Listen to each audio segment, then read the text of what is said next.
మన ప్రభువును రక్షకుడైన యేసుక్రీస్తు శుభనామమున వందనాలు.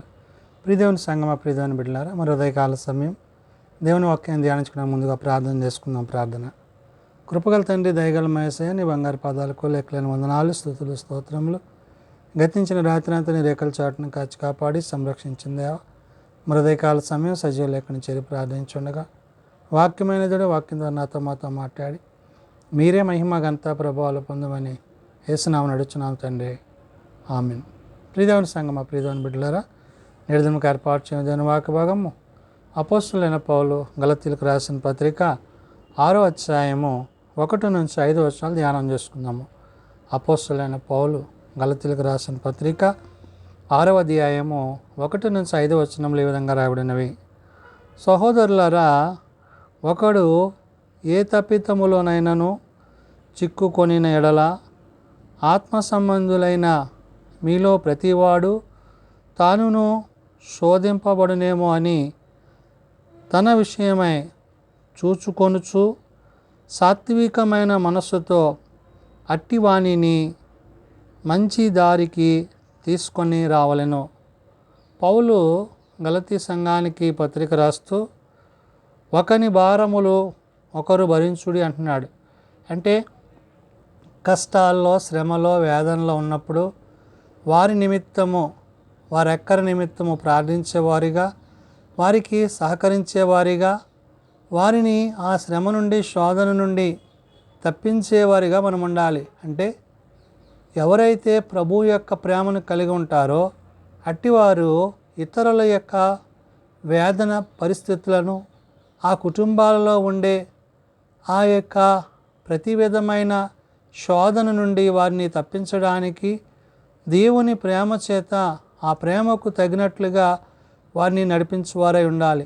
కాబట్టి ఇక్కడ పౌలు అంటున్నాడు, సహోదరులారా, ఒకడు ఏ తప్పిదములోనైనాను చిక్కుకొని నడలా అంటున్నాడు. అంటే తెలిసో తెలియక తప్పు చేసినట్లయితే ఆ తప్పులో, ఆ శిక్షలో నుండి ఆ వ్యక్తులను ఏ విధంగా, అంటే ఆ యొక్క ప్రతి విధమైన పరిస్థితుల్లో వారిని నాశనానికి ఏ విధంగా నడిపించినప్పటికీ వారిని తిరిగి మరలా ధైర్యపరిచే రీతిగా మన పరిచర్య, ఈ సేవ ఉండాలి అంటున్నాడు. కాబట్టి ఏమంటున్నాడు ఇక్కడ, ఏ తప్పిదంలోనైనాను చిక్కుకొని ఎడల ఆత్మ సంబంధులైన మీలో ప్రతివాడు అంటున్నాడు. ఆత్మ సంబంధులుగా అంటే ఆత్మానుసారంగా నడుచుకోవాలి తప్ప శరీరానుసారంగా కాదు. ఈ ఆత్మానుసారంగా నడుచుకున్నప్పుడు మనం ఏమవుతామంటున్నాడు, ఆత్మ సంబంధులైన మీలో ప్రతివాడును తాను శోధింపబడునేమో అని తన విషయమై చూచుకొనొచ్చు అంటున్నాడు. అంటే మీరు ఆ యొక్క పరిస్థితుల గుండా వెళ్ళక ఆ పరిస్థితుల్లో ఉన్న వ్యక్తుల కొరకు ప్రార్థించి వారి నిమిత్తము దేవుని సన్నిధిలో విజ్ఞాపన చేయవారై ఉండాలి. అంటే శ్రమలు సంభవిస్తాయి, కానీ ఆ శ్రమలను మనం కొని తెచ్చుకోవారుగా కాక ఆ శ్రమ నుండి విడిపింపబడేవారిగా, అటువంటి పరిస్థితులు ఎదురైనప్పుడు మనం ఏ విధంగా తప్పింపబడాలో పౌలు ఇక్కడ గుర్తు చేస్తున్నాడు. అందుకనే శోధింపబడునేమో అని తన విషయమై చూచుకొనుచు సాత్వికమైన మనస్సుతో అట్టివాణిని మంచి దారికి తీసుకొని రావాలను. ఆ వ్యక్తి యొక్క హృదయాన్ని మార్చాలి, ఆ వ్యక్తి యొక్క ఆలోచన మార్చాలి. అతను ఒకవేళ తాను తప్పు చేసి ఉంటే తిరిగి ఆ యొక్క పరిస్థితుల గుండా అతన్ని పోనీయక ప్రభు ప్రేమ చేత, క్రీస్తు ప్రేమలో వారికి మారు మనసు, పాపక్షమాపణ దయచేసేవారిగా మీ పరిచర్య ఉండాలి అంటున్నాడు. అంటే ఒకరి భారం ఒకరు భరించుట అంటే మనందరి నిమిత్తం యేసుక్రీస్తు ప్రభువారు ఎలాగైతే శ్రమనంది సిలువ వేయబడి మరణించి తిరిగి లేచారో అట్టి రీతిగా క్రీస్తు బిడ్డలైన వారు, క్రీస్తు సాక్షులైన వారు ఇతరుల యొక్క అవసరతల అక్కర్లో వారికి సహకారులుగా, సహాయకులుగా ఉండాలి. కాబట్టి ఇక్కడ అంటాడు, ఒకని భారమునొకడు భరించి ఇలాగ క్రీస్తు నియమమును పూర్తిగా నెరవేర్చుడి అన్నాడు. ఒకరి భారం ఒకరు భరించి అంటే వారి అవసరతుల్లో, వారి ఎక్కర్లో ఆర్థికంగా కానీ, వారి యొక్క కుటుంబ అవసరతుల్లో ఏదైనా అవసరం ఉన్నప్పుడు మీరు సహాయ సహకారాలు అందించగలిగి ఉండి వెనుదిరగక వారికి సహకారులై ఉండండి. అంటే ఇది ప్రభువు నేర్పిన ప్రేమ. అంటే ఎవరైతే ప్రభువుని కలిగి ఉంటారో, ఎవరైతే ప్రభు యొక్క ప్రేమ యందు నిలిచి ఉంటారో వారు ఇటువంటి మనస్సును, ఆలోచనను, తలంపులు కలిగి ఉంటారు.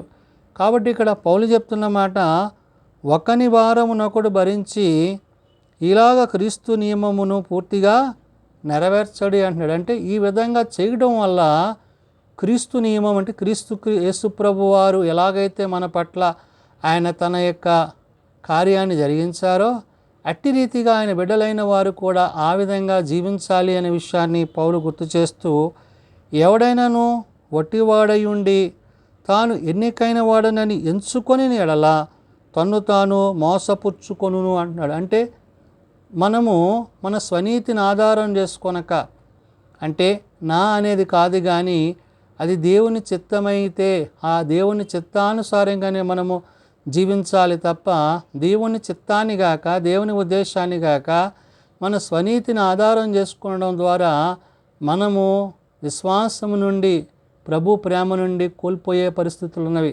కాబట్టి ఇక్కడ పౌలు అంటున్నాడు, ఎవడైనాను వట్టివాడయుండి తాను ఎన్నికైన వాడనని ఎంచుకొని ఎడలా తన్ను తాను మోసపరుచుకొనును అంటున్నాడు. అంటే నాకంటే భక్తిపరుడు, నాకంటే విశ్వాసి, నాకంత ఉన్నతమైన స్థితి ఉన్నది అని నువ్వు అనుకుంటున్నావే, అది తప్పు.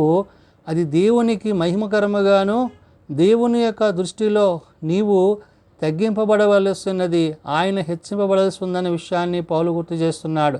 అంటే మనము ఏది చేసినా ప్రభువు యొక్క మహిమార్థమై చేయాలి. అది దేవుని యొక్క చిత్తాన్ని నెరవేర్చేదిగా ఉండాలి. ఆ చిత్తములో మనము పాలిభాగస్థులం అవ్వాలనేది పౌలు యొక్క ముఖ్య ఉద్దేశము. కాబట్టి ఈ మాటలను చెప్తుంటున్నాడు, ప్రతివాడును తాను చేయు పనిని పరీక్షించి చూచుకొనవలను అంటున్నాడు. అంటే ఏ పని చేస్తున్నావో ఆ పని దైవ చిత్తమా కాదా అనేది నువ్వు చూసుకోవాలి. దేవుని చిత్తం కాని దాన్ని నువ్వు చేసి మరణాన్ని, శ్రమని కొని తెచ్చుకోకు అంటున్నాడు. అందుకనే ప్రతివాడును తాను చేయు పనిని పరీక్షించి చూచుకొనవలను, అప్పుడు ఇతరులను బట్టి కాక తనను బట్టియే అతనికి అతిశయము కలుగును అంటున్నాడు. అంటే నీ యొక్క ఆలోచనలో, తలంపుల్లో, నీ ఉద్దేశాల్లో నీవు క్రీస్తుకు ఎటువంటి పరిచర్య చేస్తున్నావో ఆ పరిచర్యకు తగినట్లుగా నీవు ప్రతిఫలాన్ని పొందుకుంటావు. అంటే పైనున్న వాటి యందు మనస్సు కలిగి ఉండి భూసంబంధమైన వాటిని విసర్జించి క్రీస్తు ప్రేమలో నిలిచినప్పుడు ఆ ప్రేమకు తగిన వారం అవుతాము. ఈ విధంగా ఒకని భారం ఒకరు భరించువారిగా, ఒకరి పట్ల ఒకరు క్రీస్తు ప్రేమ కలిగిన వారిగా, ఒకరి యందు ఒకరు ఆ క్రీస్తు యందు విశ్వాసములో కొనసాగేవారిగా ఉండాలని పౌలు ఈ గలతీ సంఘానికి చెప్తున్నాడు. అంత మాత్రమే కాదు, చివరిగా అంటాడు, ప్రతివాడును తన బరువు తానే భరించుకొనవలను కదా అంటున్నాడు. అంటే ఎవడు పాపం చేశాడంటే ఆ పాప భారాన్ని వాడే మొయ్యాలి. కాబట్టి మన పాపమునకు చోటియక, మరణమునకు చోటియక ఆయన నీతిని అనుసరించి, సత్యమును అనుసరించి క్రీస్తు ప్రేమలో కొనసాగినప్పుడు, ఒకరి పట్ల ఒకరు ప్రేమ కలిగి ఉన్నప్పుడు ఆ ప్రభు ప్రేమను బట్టి మనము ఆయన యొక్క చిత్తాన్ని జరిగించేవారం అవుతాము. కాబట్టి మనమందరము ఏకహృదయము, ఏకాత్మ కలిగి ఆనాడు గలతీ సంఘానికి పౌలు సెలవిచ్చినట్లుగా నేడు సార్వత్రిక సంఘానికి పౌలు సెలవిస్తున్న మాట ఏంటంటే, ఒకరి పట్ల ఒకరు ప్రేమ కలిగి, ఆదరణ కలిగి విశ్వాసములో కొనసాగేవారై ఉండాలని పరిశుద్ధాత్మ దేవుడు భక్తుడైన పౌలు ద్వారా తెలియజేస్తున్న మాటలు.